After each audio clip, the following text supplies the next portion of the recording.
Hey everybody, welcome to Beaming Notes, and today we're going to look at the tone of the poem Phenomenal Woman by Maya Angelou. Tone. The voice that runs through the poem is that of a confident woman who celebrates her body without any inhibition. Imagery. Two daunting images consolidate the upbeat mood of the poem.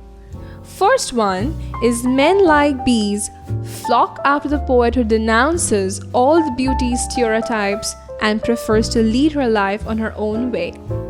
Second image is men coming onto their knees in their desperate persuasion of a woman who downplays all social conventions and becomes quite an enigma to them.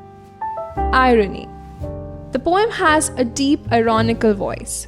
American market constructs their own standard of beauty which only celebrates fair color, sharp features, and blue eyes.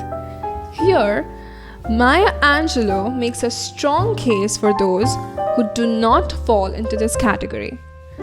Herself being a representative of Afro-American origin, she lampoons the conceived notions of beauty and finds joy in her liberated self which defies any structure.